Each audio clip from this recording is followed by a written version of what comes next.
नमस्कार दर्शक बंधु मु प्रदीप आपण मानक स्वागत करुच्ची आजिर आउ एक नुआ भिडियो रे। तो जदि आपण माने रेशन कार्ड हिताधिकारी अटंती जदि आपण पाखरे रेशन कार्ड अच्छी तो सरकार तरफ आपण मानक खूब जल्दी मिलवा पाई जाउची दुईटी बड़ सुविधा। तो रेशन कार्ड हिताधिकारी वर्तमान सरकार तरफ आरंभ करा जाउची दुईटी बड़ योजना जहाद्वारा रेशन कार्ड हिताधिकारी माने यही सबू लाभ पाई परिबे। तो कौन रही से अपडेट आसतु आज भिडियो रे ता विषय रे संपूर्ण डिटेल्स जानिबा। ता पूर्व जदि चैनल को प्रथम थर विजिट करचंदी वीडियो को लाइक करेंगे, चैनल को सब्सक्राइब करनथिले एबे ही सब्सक्राइब करी आगो को आम चैनल माध्यम रे बहुत सारा नुआ नुआ अपडेट पाई परिबे। तो देखंतु ओडिशार बीजेपी सरकार आसिला परे प्रत्येक दिन राज्यवासी बहुत बड़ बड़ खुशीर खबर आसी। वर्तमान राशन कार्ड को नहीं गोटे बहुत बड़ अपडेट आसी जाइए। तो अपडेट अनुसार जदि आम देखा आपण मैंने जानिथिबे एटीएम रु आपण मानकु जहाँकि टंका मिली थाए किंतु वर्तमान राशन कार्ड हिताधिकारी मानकु जहाँकि एटीएम रु चाउल मिलिबार बंदोबस्त करने जाउची। तो सरकार तरफ ओडिशा रे प्रथम थर पई एटीएम रु जहाँकि रेशन कार्ड हिताधिकारी मानकु चाउल प्रदान करा जिवो। तो अपडेट अनुसार जदि आम देखा तो देखिपारे जहाँकि अपडेट अनुसार राज्य रे प्रथम थर पई खुलिबो चाउल एटीएम भारत रे सबुटी हेई पारिबो व्यवहार।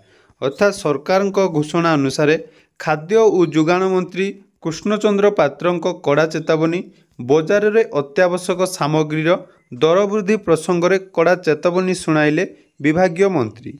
जो असाधु व्यवसायी माने कृत्रिम अभाव सृष्टि करुचंती सेमानक विरुद्ध रे कड़ा कार्यानुष्ठान निर्देश दिया जाइछि।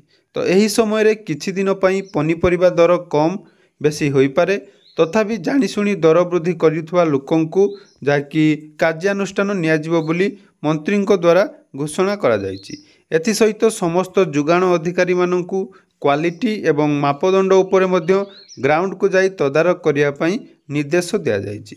तो कृषक एवं खाउटी जेमिति हैरान न हेबे से नहीं मध्य योजना करा जाइछि। आ सबुठारु बड़ घोषणा जहाँकि रही चाषी धान किणिला बेले कौनसी मिलर कटनी छटनी करें ना एवं 48 घंटा मध्य चाषी अकाउंट को टंका दिज्व।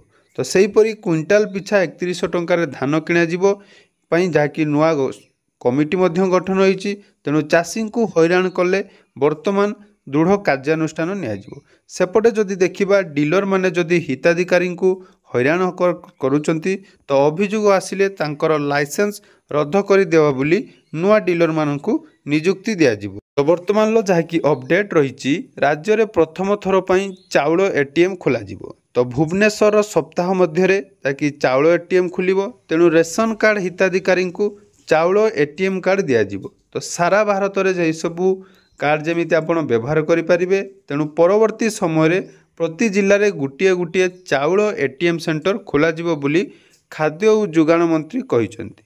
तो वर्तमान राज्य रे प्राय 50 लाख फसलभूत बा राशन कार्ड हिताधिकारी अटंती अर्थात फॉल्स जो मानकर मृत लोक माने वर्तमान सुधा मध्य राशन कार्ड राशन नौचंती।